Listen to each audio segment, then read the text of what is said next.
All right, so this will just be an intro session for Stata, meaning क्या purpose है, किस चीज़ में इसकी स्पेशलाइजेशन है, कुछ बेसिक बातें जब आप कोडिंग शुरू करो तो क्या क्या याद रखनी है, क्या स्टैंडर्ड प्रैक्टिसेस हैं, और एक rough overview of what are different capabilities of this software. We'll be doing that. So basic examples के थ्रू थोड़ी थोड़ी चीज़ें देखने की कोशिश करेंगे. Just some general guidelines whenever we are doing any kind of coding in this right now. You do not have to worry कि ma'am ये कोड मुझे याद कैसे रहेगा, या how will I remember all of this. You first of all don't have to worry about all of this. पहली बात, because it's an intro session, just try to get the feel for things कि क्या हो रहा है, basic चीज़ें कैसे चल रही हैं, याद करना ना करना वो आज के दिन चैलेंज नहीं है. So no need to worry about that. Just try and understand the logic behind why something is working, something is not working. ठीक है. सो सबसे पहले जो भी हमारे डिफरेंट डिफरेंट सॉफ्टवेयर प्रिस्क्राइब्ड हैं, जिसमें क्या है, आर है, Python is also there, Excel is also there, and Stata is also there, and there is something called Gretel also, and there are other softwares also called eViews. ऐसे अलग अलग softwares हैं.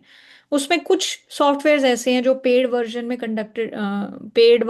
में अवेलेबल होते हैं, और कुछ हैं जो फ्रीली अवेलेबल, जैसे आर फ्रीली अवेलेबल है, पाइथन फ्रीली अवेलेबल है, gretl is also freely available. Then there are certain software like Stata जो पेड वर्जन में अवेलेबल होते हैं, जिसको भी जैसे भी यूज़ करना होता है you have to take a paid subscription. Usually जो भी इंस्टीट्यूट्स होते हैं, लाइक कॉलेज स्टूडेंट्स के लिए, जो भी जिस भी इंस्टीट्यूशन में आप पढ़ रहे हो, they do have an institutional subscription for this. So जो भी आपकी कंप्यूटर लैब्स होती हैं वहाँ पे ये सब चीज़ें ऑलरेडी इंस्टॉल्ड रहती हैं. So if your college is not having all of this, then at your end it will require a subscription, which is not needed right now. So unless they do have a subscription, या अगर आप आगे जाके masters करने का plan करते हो, आगे पीएचडी करने का प्लान करते हो, तो जिस भी इंस्टीट्यूट में आप रहोगे, they will have all the software that are needed. So personal level पे तुम्हें बहुत ज़्यादा ये सब चीज़ों की ज़रूरत नहीं होगी. ठीक है. सेकेंडली, अब ये प्रोडक्ट के परचेज वगैरह ये सब में जाने की हमें ज़रूरत नहीं है. स्टेटा के अलग अलग वर्जन्स हैं. ये मैक में भी काम करता है, विंडोज़ में भी काम करता है, अलग अलग ऑपरेटिंग सिस्टम्स में ये काम करता है. कुछ चीज़ें जो आप स्पेशली देखोगे स्टेटा को कहाँ पे ज़्यादा यूज़, अगर मैं फील्ड्स की बात करूँ तो फील्ड्स की कोई लिमिट नहीं है. जहाँ पे भी analysis, statistic, visualisation, regression, hypothesis, जहाँ जहाँ पे भी यूज़ हो सकता है, एंडलेस पॉसिबिलिटीज हैं इस डेटा को यूज़ करने की. सो जैसे यहाँ पे लिखा हुआ है, bio statistics, data science, economics, education, epidemiology, finance, research, sociology, public policy, public health, all of this, everything uh, is basically needed here. ठीक है. एंड जो भी लोग एकेडमिक रिसर्च स्पेशली इकोनॉमिक्स में जाते हैं, आप देखोगे कि वो स्टेटा ज़्यादा यूज़ करते हैं. जैसे while we were also doing our masters project, we used to do Stata, we used to learn Stata. And whosoever plans to do economics में ही empirical research, majority people do all of these in Stata. Your professors will also be using Stata. People have started using R also because of some capabilities that are there, but जो empirical research है उससे पिछले बहुत लंबे वक्त तक strata ही mainly refer किया जाता है. ठीक है. For other kinds of coding, yes, there are other things like R and Python, they have more capabilities, but as far as the standard analysis is concern, Stata is ज़्यादा preferred for all of this. ठीक है. तो ये आप in detail, इनके काफ़ी सारे resources भी हैं, हर कमांड को, हर चीज़ को डॉक्यूमेंट भी किया हुआ है. ट्रेनिंग के लिए वीडियो वर्जन्स भी अवेलेबल हैं. जैसे यहाँ पे अगर आप लर्न पे जाओगे तो there are multiple documentation, video tutorials, teaching with Stata, काफ़ी सारी पीडीएफ्स वगैरह भी अवेलेबल है. So you can explore it in your own time. Okay. So आज का हमारा टास्क क्या है, एक बेसिक पूरी चीज को समझना. तो सबसे पहले I have Stata version which is this one. So if we try and see, if you will open this, is this screen visible guys? Yes, ma'am. हाँ. तो yes ma'am. Okay, lovely. So अब आपको ना ये पूरी चीज, मैं अगर इसका व्यू, जस्ट अ सेकेंड. ठीक है, I think this is fine. Okay.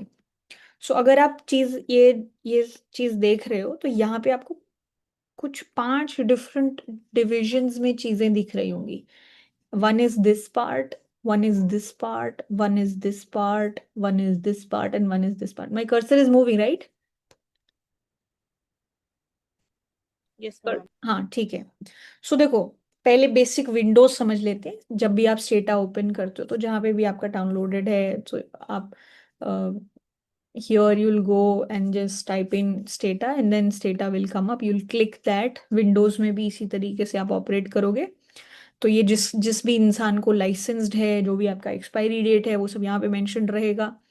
And all this info is there. अब ये 5 चीजें जो है ये क्या है ये बता देते हैं. सबसे पहले है आपका command window which is this part. अब यहाँ पे आप कुछ भी कोडिंग, जो भी कमांड्स होती हैं स्टेटा की, वो आप यहाँ पे लिखोगे. यहाँ पे अगर आप कुछ भी लिखते हो, जैसे सपोज मैंने लिखा clear all, this is basically a command. And if I enter, that will go here in result. तो क्लियर ऑल का जो भी रिजल्ट होना है वो यहाँ पे डिस्प्ले होगा. So this part is command. यहाँ पे जो भी आपके कोड्स हैं वो लिखे जाते हैं. उनका जो रिजल्ट है, उस चीज से जो भी चीज डिस्प्ले होती है वो यहाँ पे दिखती है. ठीक है. ये वाला पैनल जो लेफ्ट साइड पे, ये क्या है? This is history. So if I am just let's say मैंने यहाँ पे क्लियर ऑल लिखा, ठीक है, तो ये क्लियर ऑल मेरी यहाँ पे कमांड हो गई. इसके बाद suppose I right something else, जैसे कि सपोज अभी मैं ज्यादा कोई कमांड नहीं लिख रही because I will need to explain all of that. So let's say I write this. So this will also go in result and this will also be here. ये मेरी हिस्ट्री में ऐड होता रहेगा. तो मैं जो जो कमांड्स लिखती जा रही हूँ कमांड बार में, कमांड वाली जो एरिया है वहां पे, वो सब हिस्ट्री में मेंशन होता रहेगा, ताकि मेरे को कल को रेफर करना हो या इस सेशन में रेफर करना हो कि मैंने पहले क्या किया था, बाद में क्या किया था, वो सब यहाँ पे मेंशन रहे. ठीक है. अच्छा, this is another thing. Then this one that you see here, ये जो है, ये एक आपको एरिया दिख रहा है जिसमें लिखा है वेरिएबल्स.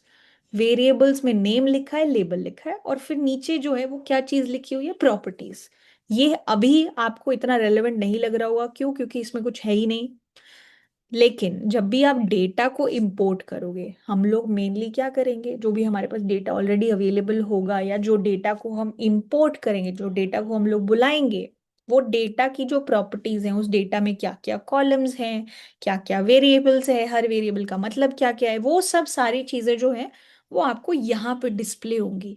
और फिर यहाँ पे जो वेरिएबल्स होंगे, जिस भी वेरिएबल पे आप क्लिक करोगे, वो नीचे उसकी प्रॉपर्टीज दिखेंगी. तो ये चीज आपको थोड़ी देर में क्लियर हो जाएगी जैसे ही हम लोग कोई एक डेटा इंपोर्ट करके इस चीज को देखेंगे.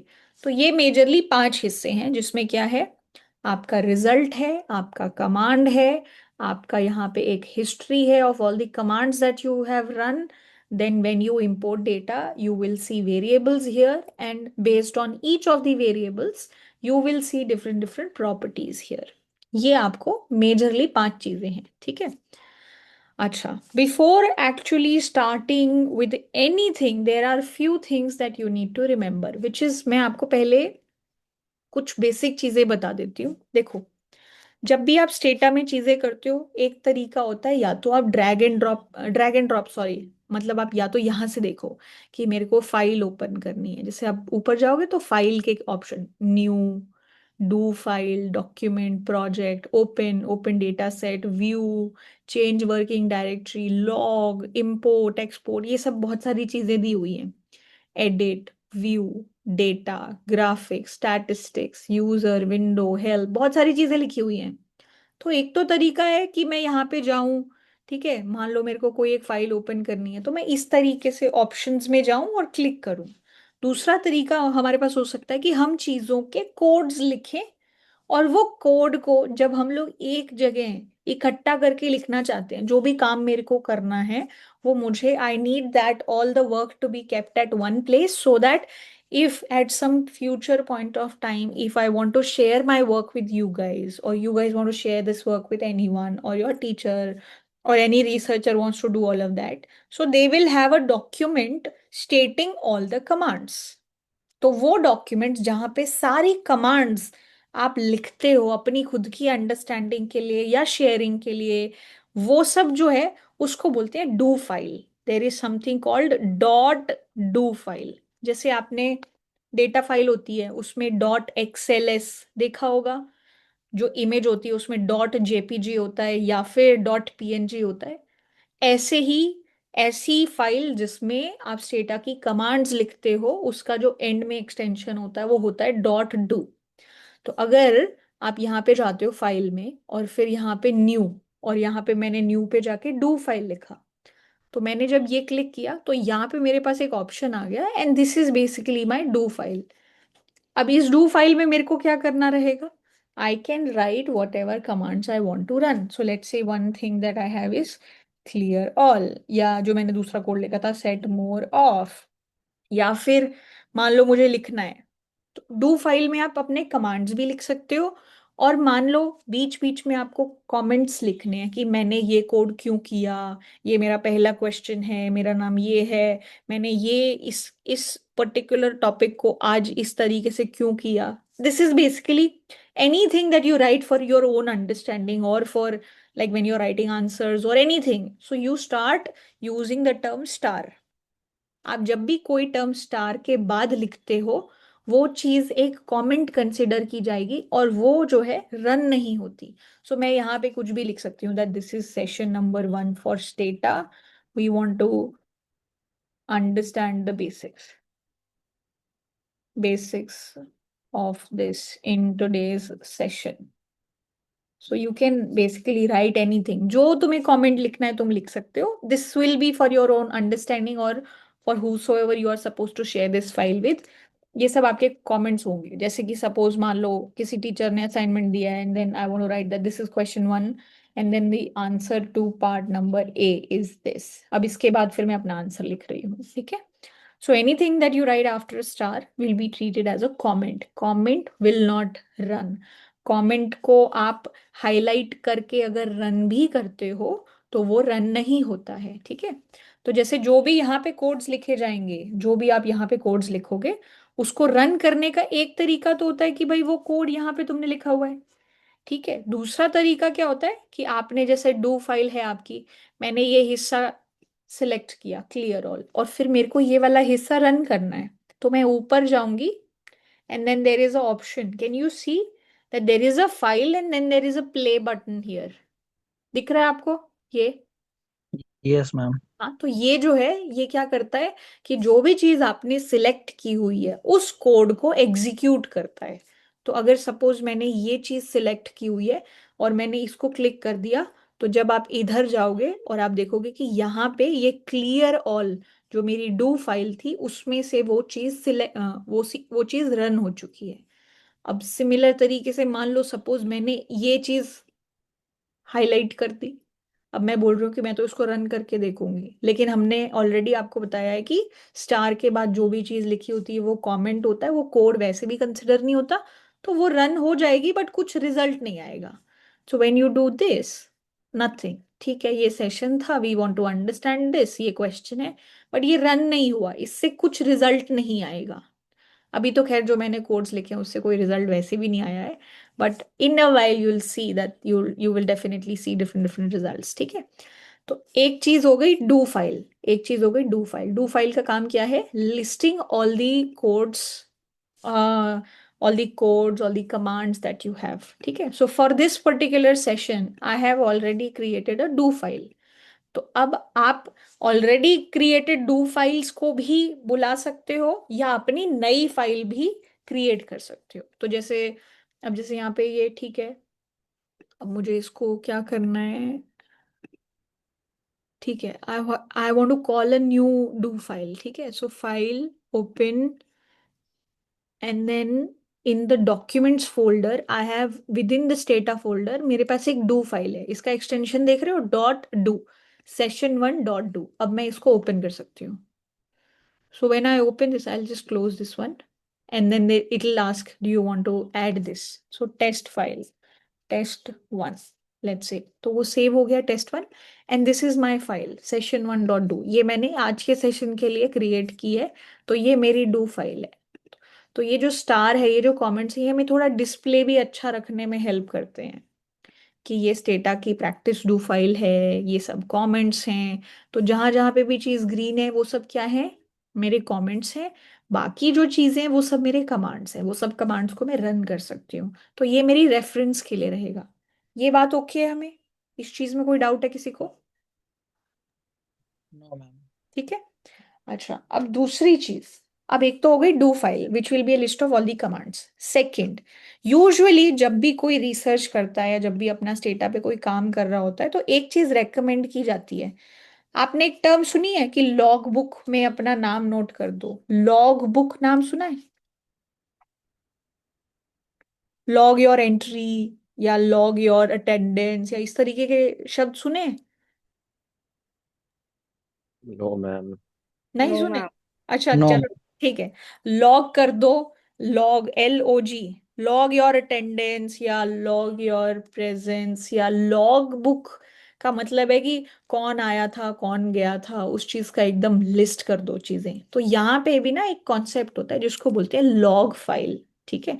लॉग फाइल का क्या काम, क्या होता है कि भाई चलो जी, मैंने अभी काम शुरू किया तो मैंने क्या किया, मैं अपनी एक लॉग फाइल शुरू कर लूंगी। वो जैसे मैंने लॉग फाइल शुरू की, अब उसके बाद वो शुरू करने के बाद जो जो भी मैंने कमांड्स रन किए, वो कमांड्स और उसके जो रिजल्ट हैं वो उस लॉग बुक में ना ऐड होते रहेंगे। तो मान लो मैंने 1 घंटा काम किया, वो मेरी लॉग फाइल मैंने बिल्कुल स्टार्टिंग में शुरू कर दी, और फिर जैसे मैंने अपना काम खत्म किया और फिर मैंने लॉग फाइल को क्लोज कर दिया, तो वो मेरे को क्या दे देगा, जो स्टार्टिंग से लेके एंड पॉइंट तक जो भी मैंने किया, गलत किया सही किया, जो कमांड रन की उसका जो रिजल्ट आया, वो सब मेरे को एक डॉक्यूमेंट, एक टेक्स्ट फाइल में मिल जाएगा। उस चीज को बोलते हैं लॉग फाइल। तो एक ये चीज भी रेकमेंडेड होती है, या कई बार टीचर्स जब आपको असाइनमेंट देते हैं या कुछ भी, कोई रिसर्च कर रहा है तो they want to keep a track of what they did, where they went wrong, why did they do something. उसकी अगर किसी को डॉक्यूमेंटेशन रखनी है तो उसके लिए आप ये चीज कर सकते हो। ठीक है। अब ये करनी कैसे है?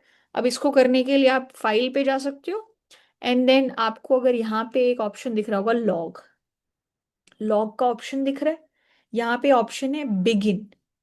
आप अपनी लॉग फाइल जो है वो शुरू करो। अपेंड का मतलब होता है ऐड करना, कोई ऑलरेडी अवेलेबल लॉग फाइल है उसमें अपना काम ऐड करना।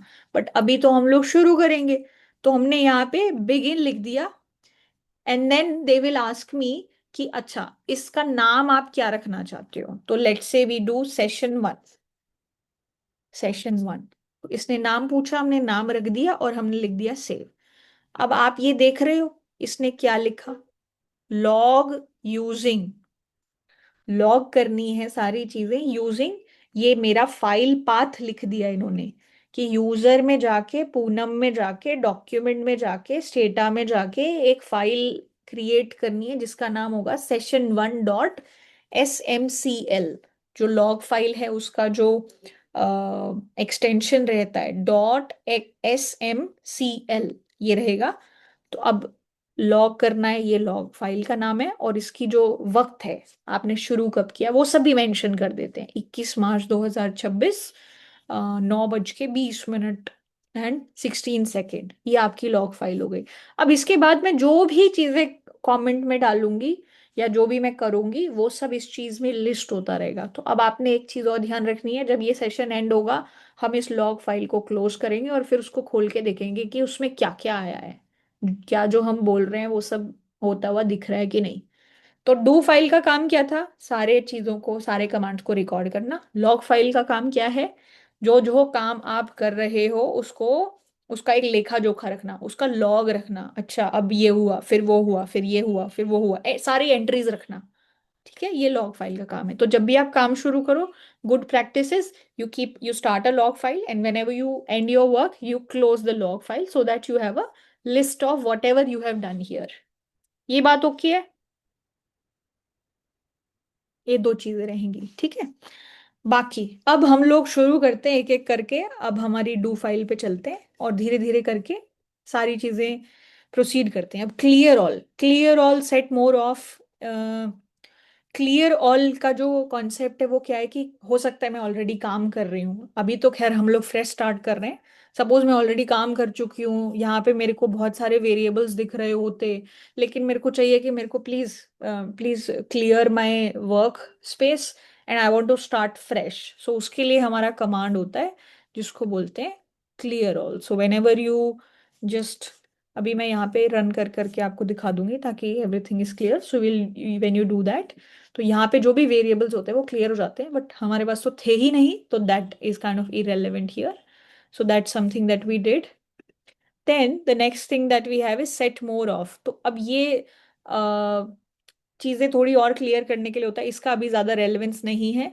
उसके बाद ये एक कमांड है जिससे आप स्टार्ट कर सकते हो अपनी log file. You can start, ये जो कमांड है कैप्चर लॉग क्लोज, ये किस लिए होता है? अपनी लॉग फाइल को क्लोज करने के लिए। तो हमने ऑलरेडी एक लॉग फाइल जो है वो स्टार्ट की हुई है, तो अगर मैं ये कमांड रन करती हूँ तो मेरी लॉग फाइल जो है वो it should close actually. Yeah, it's not open. So when you go here, अब देखो अगर मैं आपको दिखाऊं, अगर आप यहाँ पे जाते हो, ये लॉग फाइल ओपन करते हो, यहाँ पे देखो क्या हुआ।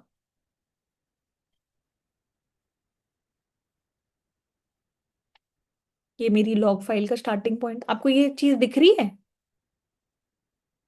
स्क्रीन पे? Yes, Yes. ma'am. हाँ, तो ये मेरी लॉग फाइल ओपन हुई, उसमें मैंने एक ही कमांड लिखी थी क्लियर ऑल, फिर मैंने लॉग फाइल क्लोज कर दी। बस ये इतना ही चीज ऐड हुई यहाँ पे, ठीक है। अब जब मैंने लॉग क्लोज दोबारा करके देखा तो इसने कहा कि कोई लॉग फाइल ओपन ही नहीं है, ठीक है। अच्छा, अब हम दोबारा से लॉग फाइल, अगर ओपन दोबारा अब मैं दोबारा से शुरू करना चाहती हूँ तो मैं क्या कर सकती हूँ? I can just write log using the name of the log file that I want and then I just type replace. तो ये कमांड रहती है, इसका काम क्या है? अपनी लॉग फाइल को शुरू कर देना, लॉग यूजिंग जो लॉग फाइल का नाम तुम्हें चाहिए वो ये है। So we'll just do that and ये ऑलरेडी एक फाइल नहीं थी तो ये यहाँ पे ओपन हो गई। डॉट लॉग करके भी फाइल ओपन हो जाती है, डॉट एसएमसीएल से भी हो जाती है, डॉट लॉग से भी हो जाती है, ठीक है। ये यहाँ पे स्टार्ट हो चुकी है। अब इसके बाद next thing that we have here is, एक कॉन्सेप्ट होता है वर्किंग डायरेक्टरी का। पहले ये समझते हैं। देखो, अब जैसे मैंने यहाँ पे सारा काम किस पे किया हुआ है, डॉक्यूमेंट्स के अंदर एक फोल्डर है स्टेटा, उसमें मेरी सारी चीजें चल रही हैं, ठीक है। अब कल को तुम्हारा कुछ और हो सकता है कि डेस्कटॉप में कुछ स्टूडेंट का नाम है, फिर इकोनॉमेट्रिक्स है, फिर उसके अंदर सॉफ्टवेयर है। You can keep any folder to work wherever you want, you are not suppose to copy whatever I have done. आपके लैपटॉप में लोकेशन जो होगी वो चेंज हो सकती है, वो डिफरेंट हो सकती है।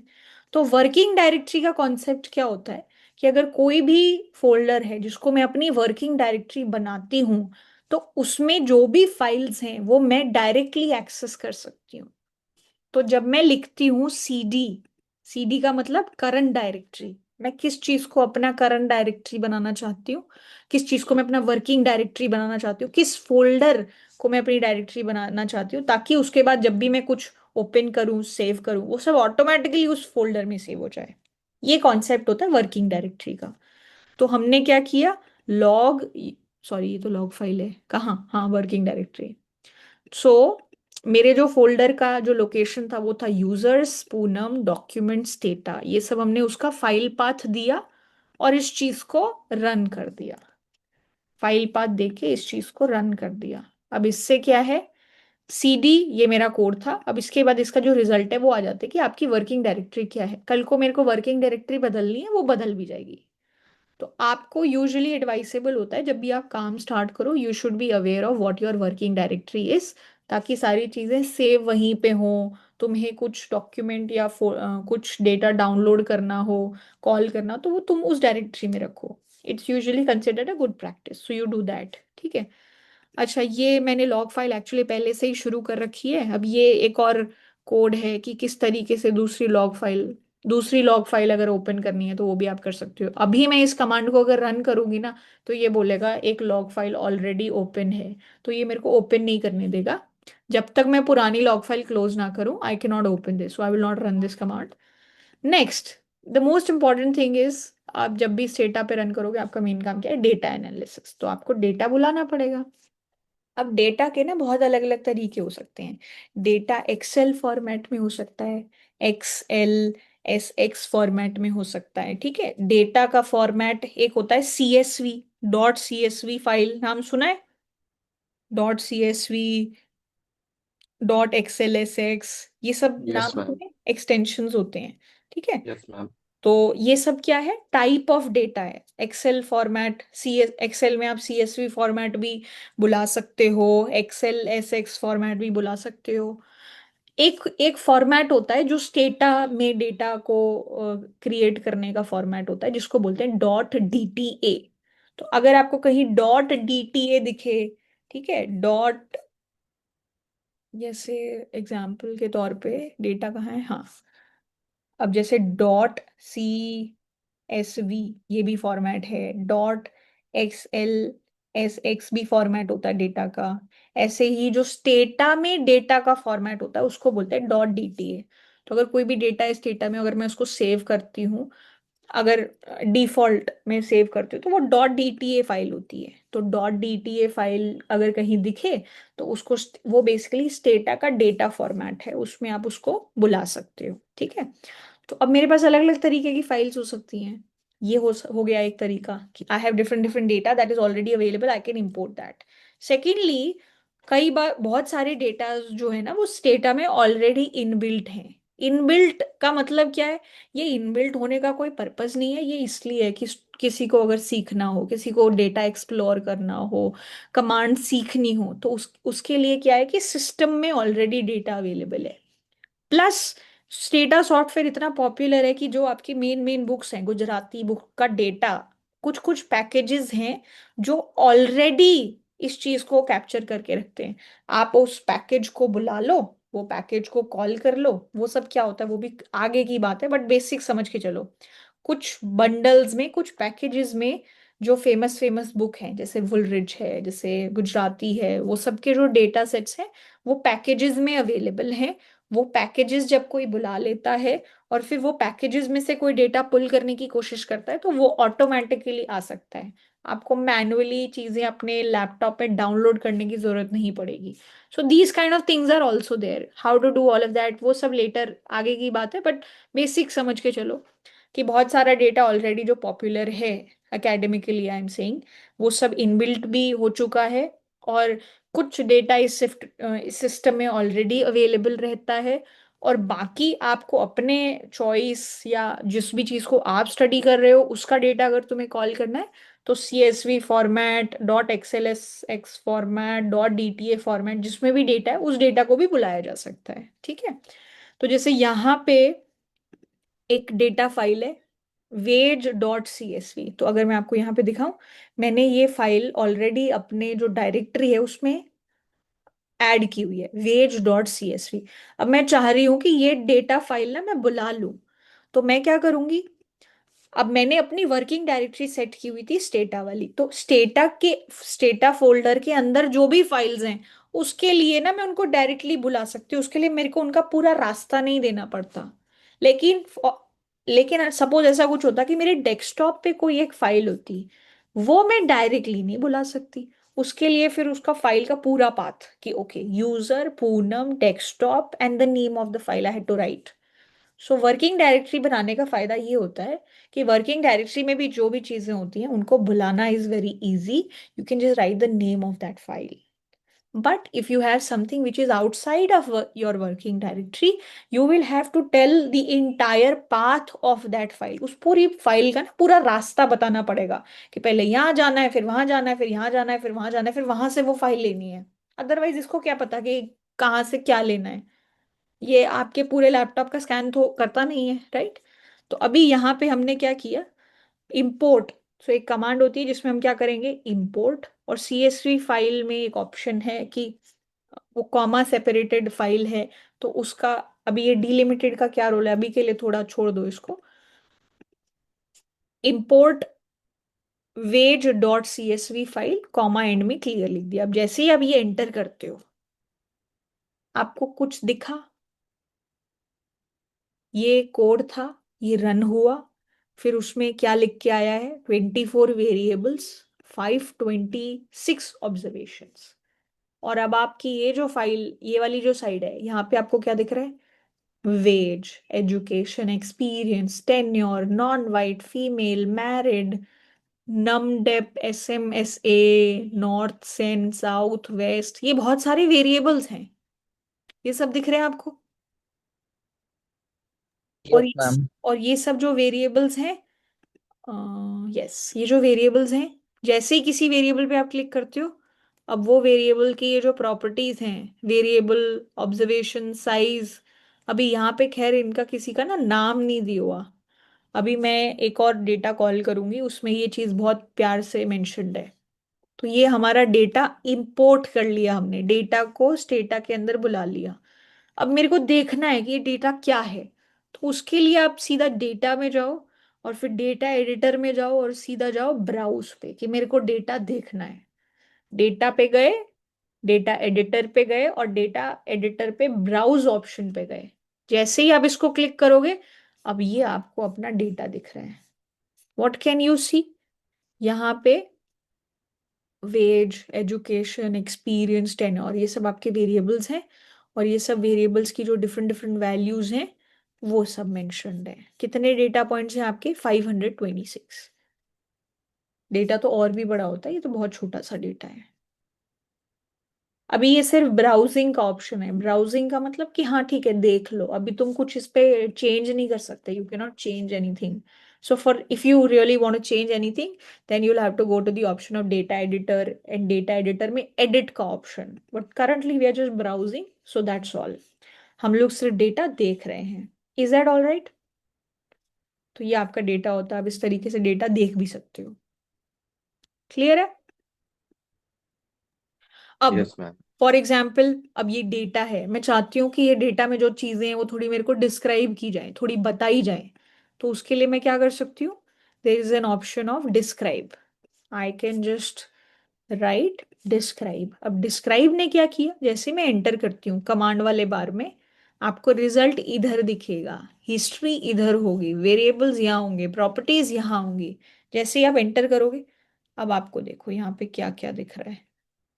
वेरिएबल नेम, स्टोरेज टाइप, किस टाइप में ये स्टोर हुआ है, display format, value, variable label, इस वेरिएबल का लेबल क्या है। इस डेटा में कोई लेबल एडेड नहीं है। दूसरा डेटा जब देखोगे तो वहां ये चीजें और अच्छे तरीके से दिखाई देंगी। तो ये वेरिएबल्स के नाम हैं, किस तरीके से चीज हुई है, इंटीजर है ये इंटीजर है, ये इंटीजर है, ये फ्लोट है, ये सब बाइट है, फ्लोट है। ये सब भी अलग अलग डेटा के टाइप्स होते हैं, ठीक है। ये सब चीजें हैं। तो ये भी आप डिस्क्राइब करके डेटा को देख सकते हो। अब बहुत सारी चीजें जो मैं बोल रही थी कि इसमें इस डेटा में इतनी नीटली सारी चीजें लिस्टेड नहीं है। अब जो जो दूसरा तरीका मैंने बताया था कि कई बार सिस्टम में इनबिल्ट डेटा होता है। तो सिस्टम में ऑलरेडी एक डेटा है जिसका नाम है ऑटो। वो डेटा क्या है, अलग अलग ब्रांड्स की जो कार्स हैं उनके बारे में डिटेल्स हैं कि उनका प्राइस क्या है, वो फॉरेन फॉरेन में बनी हुई है, ठीक है, उसकी माइलेज क्या है, all these kind of data, उसका वेट क्या है, these kind of data sets. तो जो ऑलरेडी सिस्टम में अवेलेबल डेटा सेट है, उसके लिए आपको क्या करना है, आप कमांड लिखोगे SYS, सिस्टम की जो चीज है उसको यूज करने, उस डेटा का नाम है ऑटो, एंड एंड में आप लिखोगे क्लियर। जैसे ही आप इस चीज को रन करते हो, आपका जो पुराना डेटा था वो हट जाएगा और ये नया डेटा आ जाएगा। जैसे ही आप इसको करते हो एंटर, अब आप यहाँ पे देखो क्या दिख रहा है आपको। So this is the new data set, which is 1978 automobile data. This is what we have right now. यहाँ पे अलग अलग वेरिएबल्स हैं, मेक एंड मॉडल, लेबल, ये नाम है वेरिएबल का, और वो लेबल है उस वेरिएबल का, मतलब उस वेरिएबल के जो डिस्क्रिप्शन है वो है। लेबल का मतलब है डिस्क्रिप्शन। मेक, प्राइस, MGP मतलब माइलेज, REP 78 मतलब repair record 1978, head room, trunk का मतलब है ट्रंक स्पेस, वेट का मतलब है वेट इन पाउंड्स, लेंथ का मतलब है लेंथ इन इंचेस, टर्न का मतलब टर्न सर्कल, डिस्प्लेसमेंट का मतलब डिस्प्लेसमेंट CU.IN, हो सकता है ये कोई टेक्निकल इंफॉर्मेशन हो regarding cars, gear ratio, foreign car की ओरिजिन क्या है। और जैसे ही तुम इधर देख रहे हो, जैसे यहाँ पे अगर ये मेक है, ये वेरिएबल पे अगर जाओगे तो ये प्राइस है, ये मेक है, यहाँ पे ये सब चीजें बदलती जाएंगी। ये प्राइस है, ये मेक है, ये माइलेज है, इसका लेबल क्या है, इसकी टाइप क्या है, ये सब चीजें मेंशन रहेंगी। ये सब आपको यहाँ पे दिखेगा। और अगर मैं इस डेटा को देखना चाहती हूँ कि डेटा बताता क्या है, तो मैं सीधा फिर से डेटा में जाऊंगी, डेटा एडिटर में जाऊंगी और ब्राउज पे जाऊंगी। जैसे मैं इधर देखती हूँ, ये देखो क्या देखने को मिल रहा है। वो जो कार है उसका मेक, मतलब कौन सा मॉडल है, उसका नाम क्या है, वो सब इधर लिखे हुए हैं। Volvo 260, VW rabbit. मुझे तो, I am not a car enthusiast, so people who are, they will relate to all these names. Okay, so these are the names. Then these are all prices for this. This is mileage. This is repair in 1978. Headroom, trunk, weight of this car, length, turn, displacement, gear ratio. Then what kind of car is this? Is this domestically made or is this foreign made? I think this is US based data. So domestic would mean US and foreign would mean outside US. I think that's the scenario. ठीक है, ये सब आपका data set है। अब ये आपका नया डेटा हो गया। यहाँ पे वेरिएबल्स हैं, यहाँ पे लेबल्स हैं, जो हम ऑलरेडी करते जा रहे हैं वो यहाँ से यहाँ पे कलेक्ट होता जा रहा है। और क्या क्या कर सकते हो, अब सपोज मेरे को ये देखना है। खैर मैं डेटा एडिटर में जाके देख के आई कि क्या किया है इधर, लेकिन मेरे को पहले 10 ऑब्जर्वेशन अगर लिस्ट करनी है, पहले 10 ऑब्जर्वेशंस में क्या क्या लिखा हुआ है, मुझे ना इधर रिजल्ट बार में चाहिए। तो मैं क्या करूंगी, लिस्ट इन 1 से लेके 10। तो ये जैसे मैं क्लिक करती हूँ, ये मेरे पहले 10 ऑब्जर्वेशन आ गए। मेक क्या है, ये उस मेक का नाम है। प्राइस क्या है, ये। MPG कितना है, ये। अब ये ना इस तरीके से बॉक्स इसलिए बन गया क्योंकि उसको थोड़ा सा ना स्पेस नहीं मिला।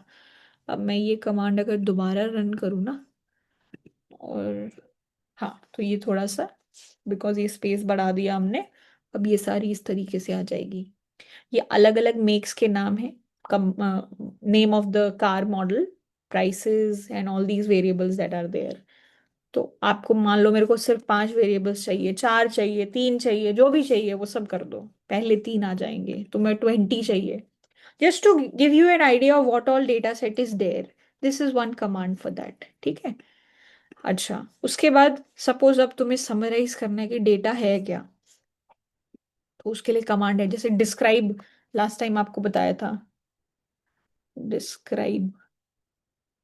डिस्क्राइब एक कमांड है जो पूरे डेटा को डिस्क्राइब करती है। तो इसमें ये सब आ जाएगा कि ये डेटा है, इसमें 74 ऑब्जर्वेशंस हैं, 12 वेरिएबल्स हैं, ये डेटा का नाम ये है, ये डेटा कब क्रिएट हुआ था, इस वेरिएबल का लेबल क्या है, उस वेरिएबल का नाम क्या है, ये सब।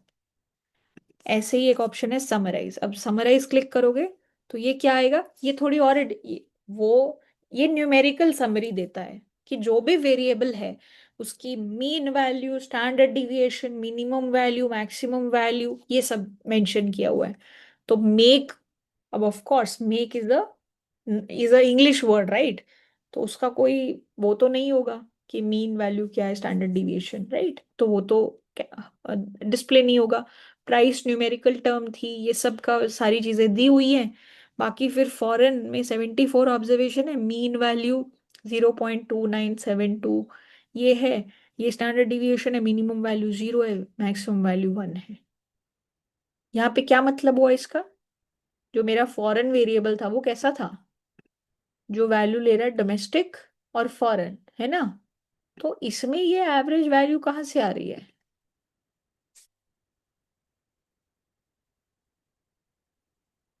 फॉरेन की मिनिमम वैल्यू 0 ली हुई है, मैक्सिमम वैल्यू 1 ली हुई है। What they might have done here, क्या किया होगा इन्होंने। ये कैसा वेरिएबल है, कैटेगोरिकल वेरिएबल है। दो कैटेगरीज हैं, फॉरेन या डोमेस्टिक, राइट। तो जब इस तरीके की सिचुएशन होती है तो ये ऑटोमेटिकली क्या करता है, एक वेरिएबल को 0 वैल्यू दे देता है, एक कैटेगरी को 0 वैल्यू दे देता है, दूसरी कैटेगरी को 1 वैल्यू दे देता है। तो यहाँ पे तो 0 मैम वैल्यू, यस। इधर फॉरेन को 0 वैल्यू दी गई है और डोमेस्टिक को 1 वैल्यू दी गई है। You tell me what do you think.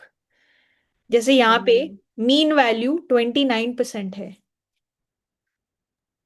Yes. तो मीन वैल्यू 29% का मतलब क्या होगा?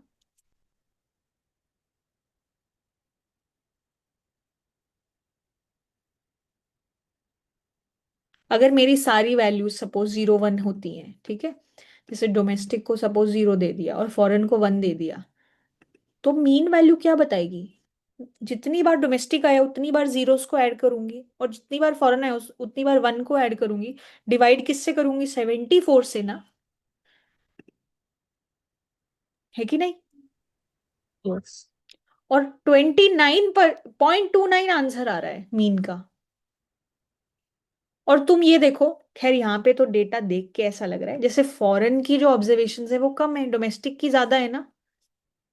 हाँ। तो प्रपोर्शन कम किसका होना चाहिए था? फॉरेन का। और यस, मेरा फॉरेन का होना चाहिए था। और मेरा जो मीन वैल्यू है वो 0.29% आ रहा है। तो वो मीन वैल्यू जब 0 1 वैल्यू लेती है तो मीन आपको प्रपोर्शन ही देता है ना। Yes yes. तो वो मुझे किसका प्रोपोर्शन दे रहा होगा? फॉरेन का। तो यहाँ पे फॉरेन को फॉरेन। 1 वैल्यू मिली है। ओके। तो I mean of course we are doing a guess work here, but अब अगर बहुत ज्यादा बड़ा डेटा हो, मान लो 10,000 12,000 वैल्यूज हो, तब मैं ये देख नहीं पाऊंगी ना। तो यूजुअली वो पहली कैटेगरी जो लिखी होती है उसको 0 दे देते हैं, उसके बाद जो लिखी होती है उसको 1 दे देते हैं। ये ओके। टिपिकली होता है। बाकी आप इससे और भी पूछ सकते हो कि इसने किसको क्या लिया है। जैसे मैं अगर समराइज करूं किसको, जैसे यहाँ पे एक ऑप्शन था कि समराइज, ये सब ऑप्शन है, ये दो वेरिएबल्स के नाम थे, ऐसे ना मैं एक सिर्फ समराइज और मैं यहाँ पे वेरिएबल का नाम लिख दूं फॉरेन। और एक और चीज है, जैसे जो भी कई बार आपको बहुत सारे वेरिएबल्स हैं, अब मेरे को मान लो समराइज, मेरे को बार बार कोई वेरिएबल का नाम नहीं लिखना, तो मैं यहाँ पे जाऊंगी, मेरा वेरिएबल था foreign, and I just click, if I, हाँ, if I click on this variable, ये वाला वेरिएबल यहाँ पे ऑटोमेटिकली लिख दिया जाएगा, ठीक है। So that is also something that you can do. So when I click here and summarize foreign, तो अब यहाँ पे तो इसने मुझे नहीं दिया, I will rather use the term tabulate. Tabulate, tabulate term use करेंगे तो सही रहेगा। हाँ, जैसे यहाँ पे टैब्यूलेट फॉरेन लिखा हुआ है।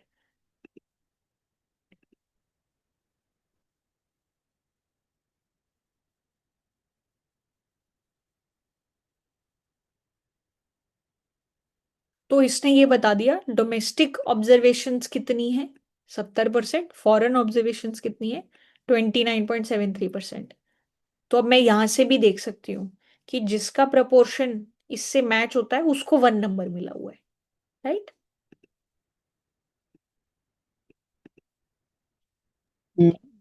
Zero and one is representing binary form. Yes, Means, yes, yes, it's a dummy variable. दो कैटेगरीज हैं फॉरेन में, डोमेस्टिक एंड फॉरेन।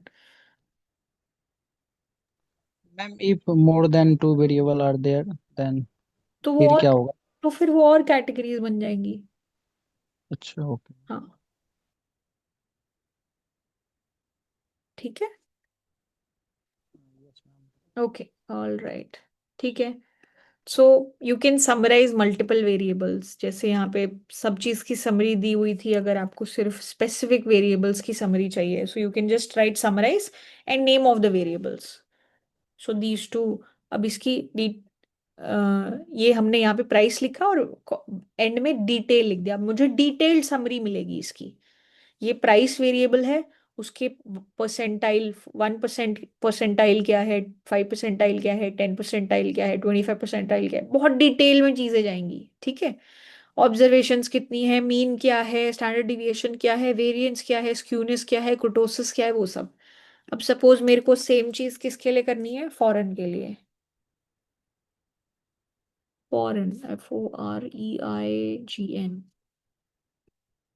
अब ये वैल्यूज इस तरीके से आ गई, smallest value 0, largest value 1, observation this, mean value this, standard deviation this, variance this, for every variable you can do this, okay। तो ये डिटेल्ड डिस्क्रिप्शन देता है। आपको कोई भी डेटा सेट को टैब्यूलेट करना है कि ये टैबुलेट यूजुअली कब यूज होता है? जब आपका डेटा थोड़ा कैसा हो, कैटेगरी वाइज हो, तो ज्यादा बेटर रहता है। अदरवाइज अगर न्यूमेरिकल डेटा है तो फिर तो वो टैबुलेट करना थोड़ा पॉसिबल नहीं हो पाएगा। फ्रीक्वेंसी टेबल यूजुअली होती है, तो अगर एक से ज्यादा कैटेगरीज हैं तो भी काफी रेलेवेंट रहता है। यहाँ पे फॉरेन के अलावा और कोई बाइनरी वेरिएबल है नहीं, ठीक है? तो that's the only thing that will use tabulate for here. तो इस तरीके से आप डेटा को आप समझ रहे हो, डेटा को टैबुलेट कर रहे हो, वेरिएबल को डिटेल में देख रहे हो, ठीक है? ये सब आपका प्रोसेस रहेगा। अब हो सकता है मुझे ये डेटा सेट पे मैं काम करना शुरू करूं, मेरे को लगे कि मुझे ना कोई एक नया वेरिएबल बनाना है। तो जैसे सपोज मेरे को एक वेरिएबल बनाना है which is basically a ratio of price divided by mileage, ठीक है? प्राइस डिवाइडेड बाय माइलेज, ऐसा मुझे एक नया वेरिएबल क्रिएट करना है। तो उसके लिए भी कमांड्स हैं। जेन, जेन का मतलब होता है जेनरेट। जेन का यहाँ पे मतलब है जनरेट। सो मैं लिखूंगी जेन मीनिंग जनरेट। कुछ नया वेरिएबल जो मेरे को बनाना है, मैं उसका नाम लिख दूंगी। इसका नाम मैं कुछ भी लिख सकती हूँ। प्राइस अंडरस्कोर लिखा हुआ था, अंडरस्कोर हटा दो, एमजीपी लिख दो, डबल अंडरस्कोर कर दो। ये सब तुम कर सकते हो, उसमें कोई प्रॉब्लम नहीं है। जिसको जो किसके बराबर होगा, so first I will write generate which is the code, then I'll write the name of the variable that I want to create and what is the formula for that. So name equals to what is the formula for that. उसका formula क्या था कि आपको price variable लेना है, उसको divide करना है माइलेज से, MPG जो नाम है उसका, and then when you do that, अब यहाँ पे आप एंटर करोगे और आप देखना यहाँ पे आपको एक नया वेरिएबल मिल जाएगा। यहाँ पे एक नया वेरिएबल आ गया which is price underscore MPG। यहाँ पे तुम देखते हो तो एक और नया वेरिएबल आ गया प्राइस अंडरस्कोर MPG। तो नया डेटा भी आप क्रिएट कर सकते हो, नया वेरिएबल भी बना सकते हो। ये सारे ऑप्शंस तुम्हारे पास अवेलेबल हैं, ठीक है? अच्छा, अब कोई कोई वेरिएबल का नाम तुम्हें बदलना हो, वो चीज भी हो सकती है। जैसे यहाँ पे MPG का नाम चेंज करके माइलेज लिख दो। सिंपल कोड है, क्या लिखना है? रीनेम, मुझे दोबारा नेम चेंज करना है। किसका चेंज करना है? MPG का करना है। किससे चेंज करना है वो नाम यहाँ पे लिख दिया।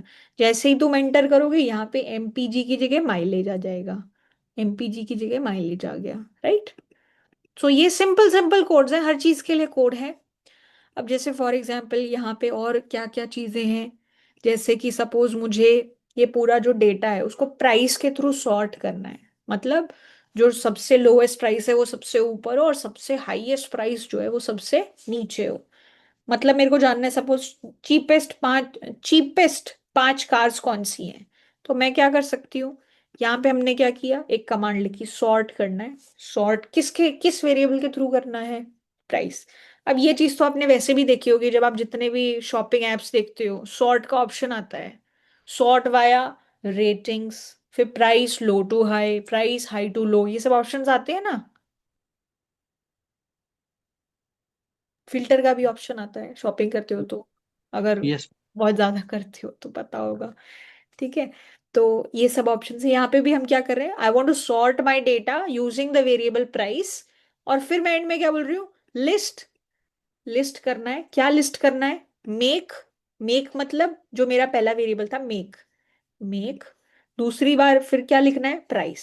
मेक लिखनी है, फिर प्राइस लिखनी है, और फिर एंड में क्या लिखा है? इन 1 to 5, मतलब पहले एक से लेके 5, ये चाहिए मुझे। तो जैसे ही मैं इस चीज को रन करती हूँ तो मेरे को चीपेस्ट 5 कार्स मिल जाएंगी with the name of that car and the price of that car. ये कोड जो है ये क्या करेगा, पहले तो इस डेटा को प्राइस के हिसाब से सॉर्ट करेगा, चीपेस्ट ऑन टॉप और सबसे एक्सपेंसिव सबसे नीचे। And then I am saying कि एक लिस्ट बनाना, लिस्ट में क्या होना चाहिए? नाम, मेक होना चाहिए कि उस कार का नाम क्या है और उस कार का प्राइस क्या है।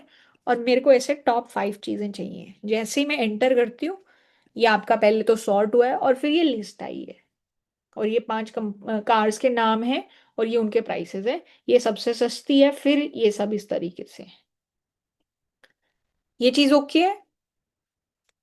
Yes. Excuse me ma'am. हाँ जी। मैम हम लोगों ने जो मॉडल पढ़ा है, कोई भी मॉडल हम लोग यहाँ पे यूज कर सकते हैं, मतलब उससे डाटा को एनालाइज कर सकते हैं?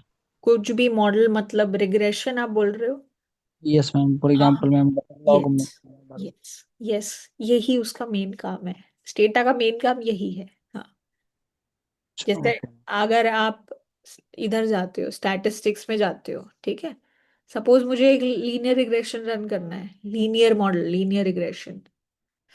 बिल्कुल सिंपल कोड है। मान लो तुम अपना वाई वेरिएबल पिक करो यहाँ पे, एक एक्सप्लेनेटरी वेरिएबल बनाओ और एक डिपेंडेंट वेरिएबल, सॉरी, हाँ, एक डिपेंडेंट वेरिएबल बनाओ, एक एक्सप्लेनेटरी वेरिएबल बनाओ। सोचो क्या करना है। मैम प्राइस एंड माइलेज का हम लोग बनाते तो मतलब जितनी ज्यादा माइलेज उतना प्राइस के साथ क्या रिलेशन है, ठीक है। हैं। तो यस। मैं सिंपल क्या लिखूंगी, कमांड क्या होती है, रिग्रेस। मेरे को रिग्रेस करना है। मेरा वाई वेरिएबल जो है पहले वो लिखा जाएगा, तो मेरा वाई वेरिएबल क्या है, प्राइस। मैंने प्राइस लिख दिया। फिर उसके बाद मेरा एक्स वेरिएबल, अभी आप बोल रहे हो माइलेज, ठीक है। एक एक्सप्लेनेटरी वेरिएबल ये हो गया। मैं और भी रख सकती हूँ, I can have multiple explanatory variables, right. Yes ma'am. तो तुम और एक दो बोल दो, कुछ भी बोल दो, वेट बोल दे, वेट बोल देते हैं, लेंथ बोल देते हैं, कुछ भी बोल दो। Yes ma'am wait. Weight, length, कुछ भी। जैसे ही आप ये करते हो, that's it, that's it, nothing else. अब ये करने के बाद क्या करना है, बस एंटर करो। अब ये देखो क्या देखने को मिल रहा है तुम्हें, regress, price, mileage, weight, length. तो आपके एक्सप्लेनेटरी वेरिएबल्स क्या है, ये तीन। डिपेंडेंट वेरिएबल क्या है, प्राइस। तो ये प्राइस है डिपेंडेंट वेरिएबल, ये सब तुम्हारे एक्सप्लेनेटरी वेरिएबल्स हैं। फिर ये मॉडल में देखो, ये क्या बनाया हुआ है, व्हाट इज दिस,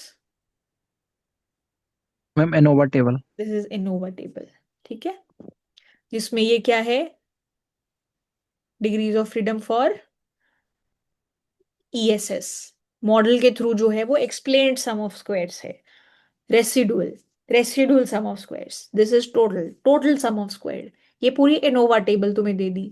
आपके ऑब्जर्वेशंस कितने थे, आपकी एफ कैलकुलेटेड कितनी आई, आपकी एफ कैलकुलेटेड जो आई है उसके कॉरस्पॉन्डिंग पी वैल्यू क्या आई है, आर स्क्वायर्ड वैल्यू क्या आई है, एडजस्टेड आर स्क्वायर्ड क्या वैल्यू आई है, ये सब दिया हुआ है।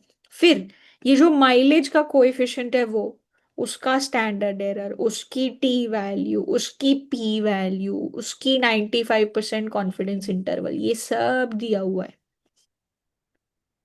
तो that is very, of course that is the main point why we are using strata.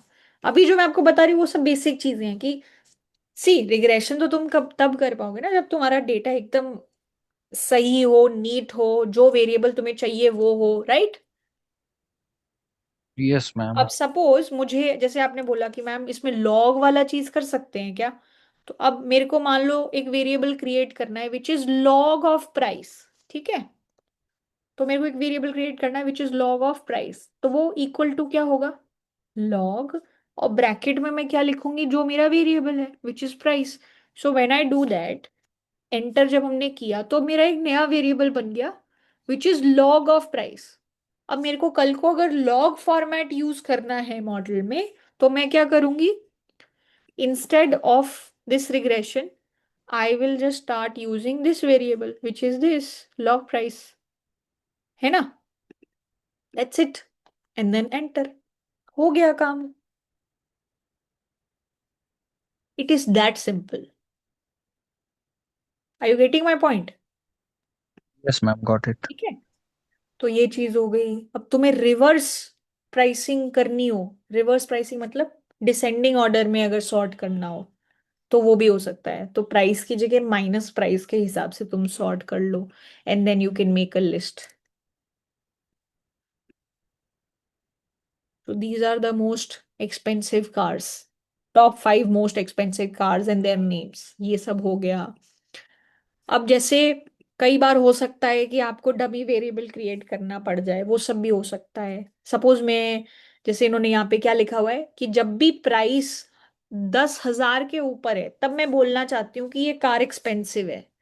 So I can write that I want to generate a variable which, जिसका नाम क्या है, एक्सपेंसिव, जो वैल्यू क्या लेता है, 1, if, if what happens, if price value is greater than 10,000।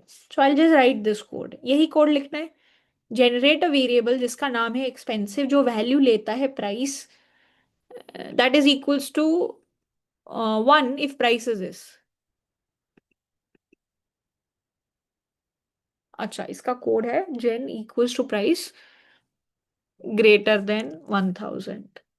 सो जब भी प्राइस ग्रेटर देन 1000 होगा, ये वैल्यू 1 ले लेगा। Let's see if this worked और नॉट।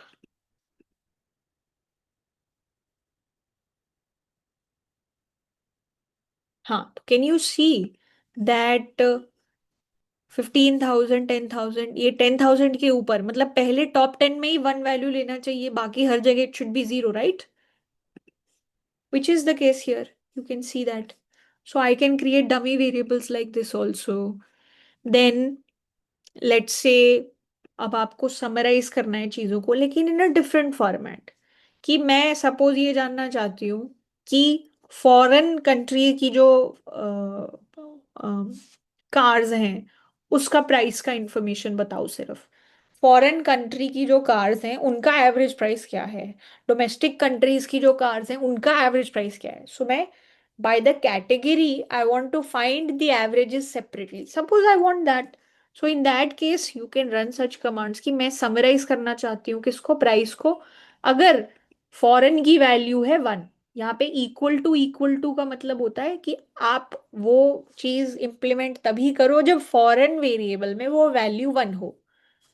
तो इससे क्या होगा, जो फॉरेन कार्स हैं उसका जो एवरेज है वो सब निकल के आएगा, एवरेज या डेटा पॉइंट्स। तो अब ये क्या बता रहा है कि ये प्राइस के लिए डेटा दे रहा है only for those cars which are foreign. ठीक है, तो इस तरीके से सपोज मैं मान लो इज इक्वल्स टू 0, मतलब मेरे को डोमेस्टिक कार्स के लिए चाहिए, तो अब ये डोमेस्टिक कार्स के लिए डेटा दे देगा। तो इस तरीके से आप अलग अलग कैटेगरीज का, ये पूरा प्रोसेस जो अभी तक हम कर रहे हैं इसको बोलते हैं डिस्क्रिप्टिव स्टैटिस्टिक्स। जो डेटा है उसको डिस्क्राइब कर रहे हो, उसको अलग अलग तरीके से देखने की कोशिश कर रहे हो। तो what ever task you have, all of that can be performed very easily here. अब जैसे कल को हो सकता है तुम्हें कोई डेटा को फिल्टर करना हो कि भाई जब प्राइस 5,000 से नीचे है ना, वो वाली कार्स का मुझे डेटा एनालाइज ही नहीं करना, या वो वाली कार जिनका माइलेज 20 या उससे नीचे है वो मुझे डेटा एनालाइज ही नहीं करना। तो कौन सा डेटा रखना है, कौन सा डेटा ड्रॉप करना है, वो सब भी आप कर सकते हो। जैसे ये अगर कमांड है drop if price is less than 5,000, इसकी वजह से क्या होगा, जिन जिन कार्स का प्राइस 5,000 से कम है वो सब डेटा से हट जाएंगी। So these kind of things are also there, you can filter out the data. So if I do this, then it is mentioning that 37 observations have been deleted. And if you see any car that you see here now don't have any price less than 5,000, all of them will have price higher than 5,000। अब कल को कोई बोले कि बस बस वही values रखो जिनमें माइलेज 20 से ऊपर है। अब वो पहले लेवल की फिल्टरिंग हो चुकी है, अब ये नए लेवल की फिल्टरिंग है कि माइलेज 20 से ऊपर होनी चाहिए, सिर्फ वो कार्स रखो। तो अब with in this data the cars which have a mileage greater than 20, only those will be kept if I run this command। And by the way, let me show you this also. Ki I can run this command here also. I don't need to actually copy here. If I do this, if I select this, and then if I'll just do this, तो ये अगर आप यहाँ पे देखते हो तो ये वाली कमांड रन हो गई है, keep if mileage greater than 20। इससे 24 ऑब्जर्वेशंस डिलीट हो गई हैं। और अब आप डेटा को देखते हो तो वो वैल्यूज रहती हैं जिसमें प्राइस 5,000 से ऊपर है एंड माइलेज 20 से ऊपर है। ऐसे लगभग कितने डेटा पॉइंट्स हो गए आपके पास, 13। This is what you can do, right? These kind of things are also there. Suppose I want to see if I have any missing values in my data, because that will create a problem. So उसके लिए भी command है miss, MISS, missing table। उसको summarize करना है तो ये मेरे को बता देगा कि कहाँ कहाँ पे डेटा मिसिंग है। तो जैसे ही आप इसको देखते हो तो इसने बोला है कि एक वेरिएबल है REP78, उसमें एक ऑब्जर्वेशन है जहां पे मिसिंग वैल्यू है। तो अब मैं इसको अगर देखूं REP78, यहाँ पे एक वैल्यू जरूर है जहां पे ये डॉट है, मतलब ये वैल्यू मिसिंग है। तो इस तरीके से मिसिंग वैल्यू डेटा को भी एनालाइज किया जा सकता है। और जब आप रिग्रेशन करते हो उसके पहले ये सब चीजें देखी जाती है कि कहीं डेटा मिसिंग तो नहीं है। These kind of things are also seen. ठीक है, ऐसे। अब खैर हमने जो पुरानी चीजें जो की थी उसमें चीजें ड्रॉप हो गई थी, तो हम लोग जो है उसको दोबारा से ये नया डेटा इंपोर्ट अगर करें तो चीजें दोबारा से रिज्यूम हो जाएंगी। सिस्टम यूज ऑटो, जो ऑटो का ओरिजिनल डेटा था वो आ जाएगा, and everything else that we done will get removed. So अब ये बिल्कुल फ्रेश, वही जो डेटा जहां से हमने स्टार्ट किया था, that we have. If you want you can kind of जैसे जो हमने चीज पहले करी थी कि फॉरेन कार्स का प्राइस एंड डोमेस्टिक कार्स का प्राइस सेपरेटली दिखाओ, इसी चीज को दोनों को अगर एक साथ करना है तो वो चीज भी आप कर सकते हो। उसके लिए ऑप्शन होता है, टैब्यूलेट का ऑप्शन यूज कर सकते हो, सॉर्ट का ऑप्शन यूज कर सकते हो। So there is a command by sort foreign. तो ये क्या करेगा, फॉरेन आपका कैटेगोरिकल वेरिएबल है जिसके हिसाब से सॉर्ट करेगा कि पहले डोमेस्टिक चीजें देखी जाएंगी, उसमें मुझे समराइज करना है किसको, प्राइस को। फिर मैं देखूंगी फॉरेन चीजें जिसमें मुझे समराइज करना है किसको, प्राइस को। तो जैसे आप ये कमांड रन करोगे, ये क्या करेगा, रेफरेंस रखेगा फॉरेन वेरिएबल को, और समरी किस चीज की देगा, प्राइस की। तो रेफरेंस, अगेन रेफरेंस इसने किसको रखा कि किस कैटेगरी की चीज कैलकुलेट होगी। फॉरेन वेरिएबल जब डोमेस्टिक वैल्यू लेता है तो ये वैल्यूज आती हैं, प्राइस के लिए जो समरी आती है वो ये है। और फॉरेन वेरिएबल जब फॉरेन वैल्यू लेता है तो ये प्राइस की एवरेज वैल्यूज आती हैं। And in a similar manner you could have done this also, that I want to the tabulate, basically I want to summarize price information using a table जिसमें reference क्या है, foreign. तो उसके लिए आप ये कमांड भी रन कर सकते हो। It will also do a similar thing, जिसमें ये चीजें जो यहाँ पे मेंशन्ड है वही बताई हुई हैं, कार की ओरिजिन क्या है, so that is one thing, and then summary of price. So this information is also there, these kind of things can be done. ठीक है, कल को कोई नया वेरिएबल बनाना है, वो मैंने आपको पहले ही बता दिया है, नया वेरिएबल बनाया जा सकता है, एफिशिएंसी मेजर की जा सकती है। अब अच्छा ठीक है, जहां तक डायग्राम्स की बात है, स्कैटर प्लॉट बनाना है मान लो मुझे दो वेरिएबल्स के बीच में, तो that command is also pretty simple. What you will do is you will just write scatter, then the name of the variable जिसके तुम्हें स्कैटर प्लॉट बनाने हैं। जैसे ही तुम इसको एंटर करोगे, अब एक डिस्प्ले होगा। अब ये आपका स्कैटर प्लॉट है जिसमें एक्स एक्सिस पे माइलेज है, वाई एक्सिस पे प्राइस है। कैसा रिलेशन देखने को मिल रहा है, सीम्स नेगेटिव ना, यस मैम। कि जितनी ज्यादा माइलेज उतना कम प्राइस। ये उल्टा नहीं लग रहा, दिस इज काउंटर इंट्यूटिव और नो। माइलेज का मतलब क्या होता है, ma'am, how much A car will travel in 1 litre of fuel? तो मतलब जो चीज जो कार जितनी एफिशिएंट है उस तो और महंगी होनी चाहिए ना, यस मैम। लेकिन यहाँ तो कुछ और ही हो रहा है। Yes ma'am, I think ma'am we have done a wrong regression. No we have not done wrong. ये एक्चुअली जितनी कार्स आप देख रहे हो ना, ये सारी लग्जरी कार्स हैं, मतलब majority are luxury cars. And typically जो लग्जरी कार्स होती हैं वो बहुत ज्यादा ये सब फैक्टर्स पे डिपेंड नहीं करती कि इसकी माइलेज क्या है, राइट। वो यस। फिर उसका पर्पस कुछ और होता है। सो डेटा में कोई दिक्कत नहीं है, but intuitively anybody would expect the relation to be positive, right, higher efficiency better price, like higher price. But ये सब जो भी आप कार्स देख रहे हो, ऐसी मेरी अंडरस्टैंडिंग है that all these look like kind of premium luxury cars, and that's why those are the ones that don't really care about all these things, because people don't buy luxury cars because they give good mileage। ठीक है, people buy medium range में cars for that reason, right. Luxury cars को उस purpose से थोड़ी खरीदा जाता है कि हाँ ये मेरा फ्यूल बचाएगी, है कि नहीं। Yes ma'am. Ma'am, luxury car is more carbon emitting. या या but that is something else, like purpose of that is entirely something else।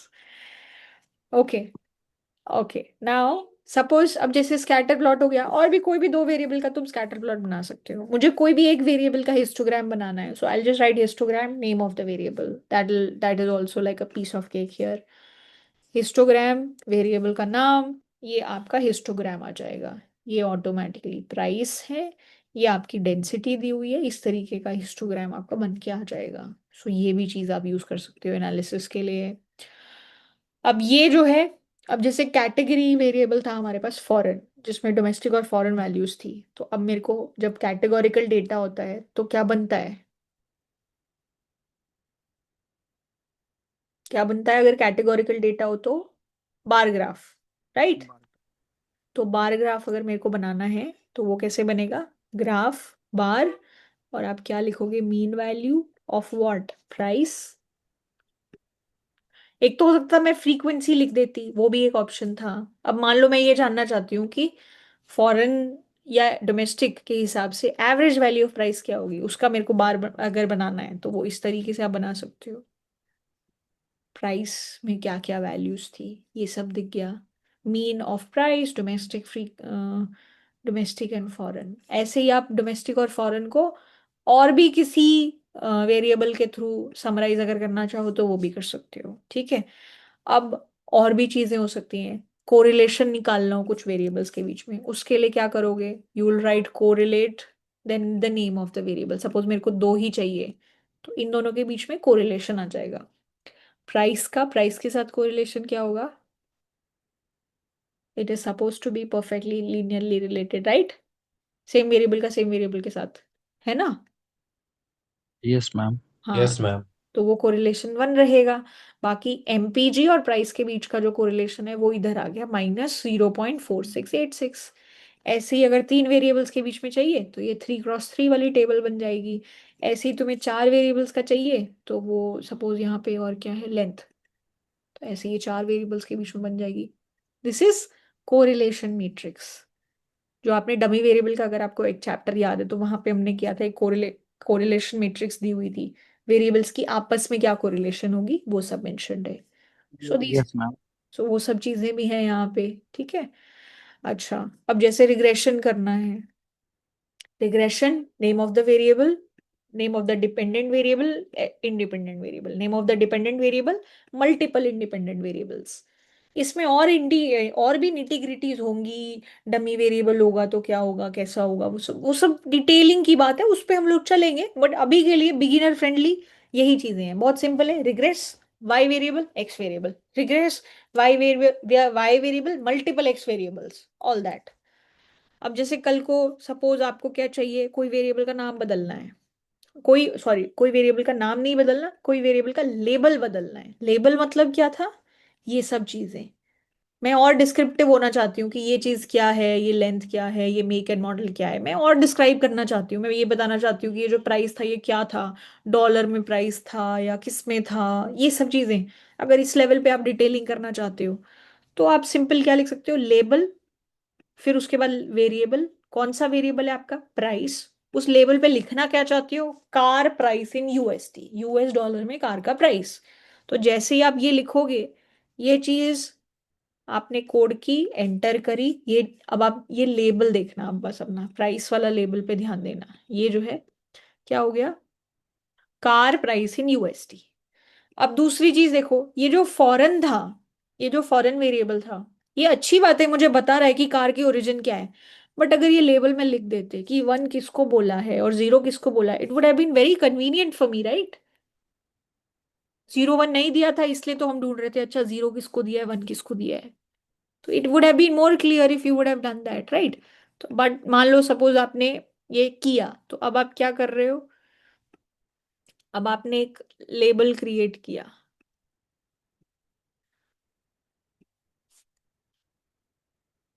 यहाँ पे आप सपोज चाह रहे हो, आपने क्या किया, एक लेबल, लेबल को डिफाइन कर रहे हो। आप एक लेबल को डिफाइन कर रहे हो, डिफाइन किया, label define, origin, original label, original origin label, zero मतलब डोमेस्टिक, वन मतलब फॉरेन। ये चीज आपने डिफाइन की, पहले आपने एक लेबल डिफाइन किया और फिर label, values, foreign, origin, label. अगर इस कोड को अगर हम लोग रन करते हैं तो हमें क्या मिलता है? Let's see. सो पहले सपोज मैं ये करती हूँ सिर्फ,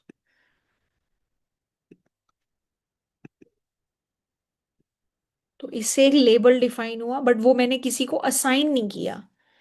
और फिर मैं क्या कर रही हूँ? नहीं, ये तो कुछ हुआ नहीं। कहाँ है फॉरेन वर्ड? लेबल वैल्यूज की जगह मुझे यहाँ पे लेबल वेरिएबल्स लिखना पड़ेगा।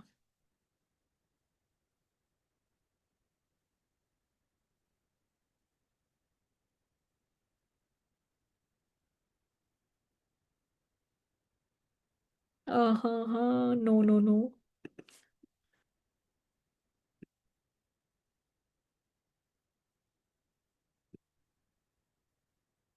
लेबल वेरिएबल फॉरेन, और उसका लेबल जो है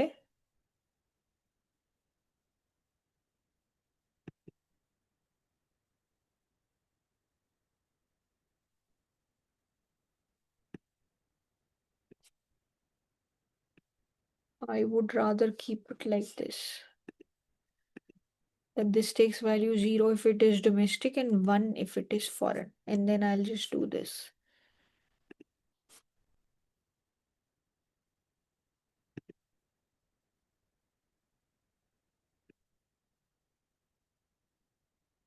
Okay, we can write it like this. Yes. So label, variable, and then name of the variable, and then whatever label you want to keep. And then the label that we've given here is domestic, 0 meaning domestic, 1 meaning foreign. And we see this label, and it is far more convenient. और हमें tension नहीं होगी कि किसको क्या number दिया हुआ है। Is that fine? Yes ma'am. ठीक है, तो ऐसे लेबल्स के नाम लिख सकते हो। अब जैसे जो भी तुमने यहाँ पे डेटा है, इस पे मान लो सपोज तुमने कुछ काम किया है, इस डेटा को तुम्हें सेव करना है। तो मान लो मैं, जो भी मैंने ये ऑटो वाला डेटा इंपोर्ट किया था, उस पे जो भी काम किया, कुछ जनरेट किया, एक्स वाई जेड जो भी हो, उसके बाद मैं ये डेटा को सेव करना चाहती हूँ। तो मैं एंड में क्या लिखूंगी? सेव। फिर वो जो भी डेटा है उसको जिस नाम से सेव करना चाहती हूँ। मैं बस आपको एक बात बताना चाहती हूँ कि सपोज मैंने ये दो वेरिएबल्स क्रिएट कर दिए, ताकि जब मैं दोबारा ये फाइल खोलूँ तो मैं आपको दिखा सकूं कि ये हमने वेरिएबल बनाए थे। ये दो वेरिएबल्स मान लो हम बना लेते हैं, ये दो वेरिएबल्स एक्स्ट्रा ऐड हो गए। ठीक है, अब मैं ये जो क्या कर रही हूँ, हाँ, मैं ये जो मेरा डेटा है जिसमें मैंने दो extra variable weight ton and efficiency वो ऐड किए, मैं ये डेटा सेव करना चाहती हूँ। तो मैं क्या करूंगी? I will write save name of the data file. क्या नाम रखना चाहती हूँ? सेशन 1 डेटा फाइल, या auto updated. Let's say I right auto updated. ये ऑटो का अपडेटेड डेटा लिख देती हूँ। एंड देन अब मैं इसको किस फॉर्मेट में सेव करना चाहती हूँ वो भी मेरी मर्जी है, बट हमने .dta फाइल यहाँ पे लिखी। Guys just give me 1 second.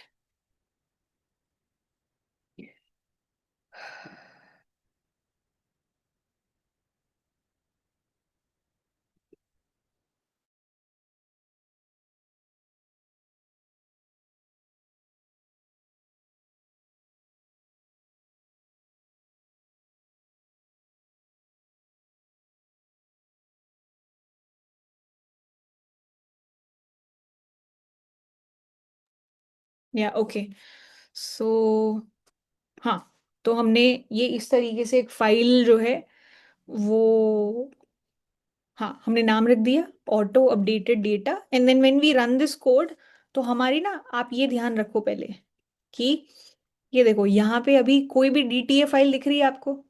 Here any DTA file that you see? No ma'am. No. So once I run this, then you will see a DTA file. Ma'am what is DTA represented? DTA is the name of a data file.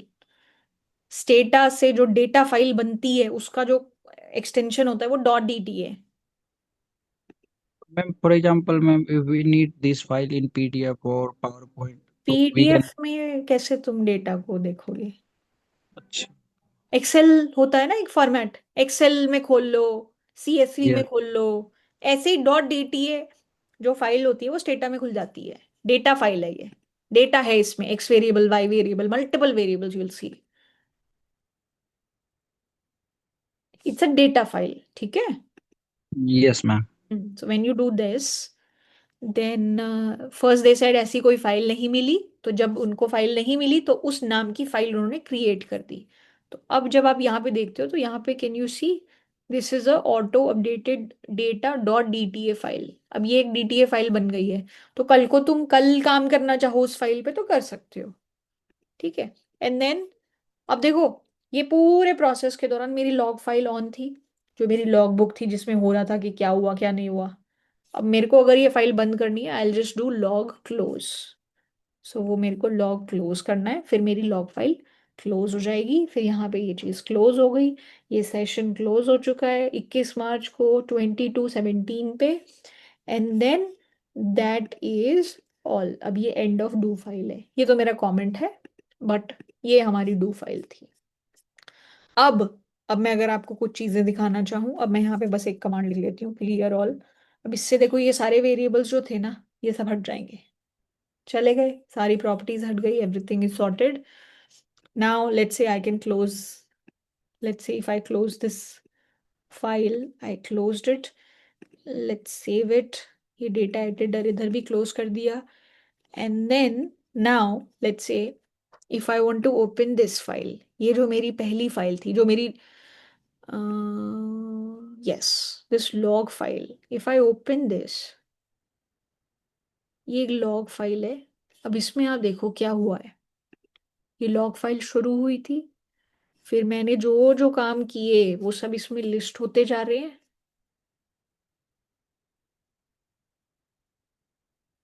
जो भी किया वो सब list हो गया। और फिर and में ये लॉग फाइल जब क्लोज हो गई तो ये है।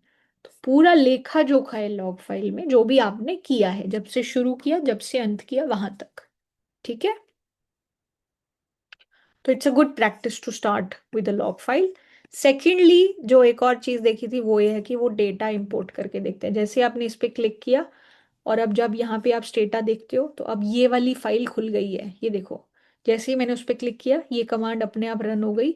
और अब जब मैं डेटा को देखती हूँ तो मुझे यहाँ पे दिखता है डेटा, डेटा ब्राउज। अब तुम देखो ये जो दो वेरिएबल एडेड थे, ये वो डेटा ओपन हुआ है जो कि मेरी ऑटो अपडेटेड वाली फाइल थी, right. So this is the entire process. ठीक है, समझ आया? Yes ma'am.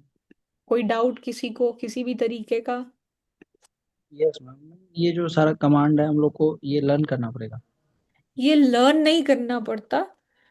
ये एक तो अगर आप जितना प्रैक्टिस करते हो उतनी आपको आदत हो जाती है। ठीक है। Yes ma'am. बाकी आपके पास डू फाइल रहेगी जब भी आप एक्चुअली काम करोगे। मैं आपके एग्जाम की बात नहीं कर रही हूं, मैं रियल लाइफ की बात कर रही हूं।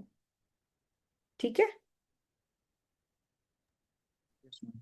बट ऑफ कोर्स एग्जाम में what is the teacher expecting, that slightly you'll have to ask what will they be expecting. Will you be expected to write the commands, remember the commands? But typically what I've seen is teachers do allow uh, that you are allowed to bring your do files sometimes, but sometimes they also do not allow it. So please ask your respective teachers what will they allow or not allow in the practicals. ठीक है। Yes ma'am. Okay.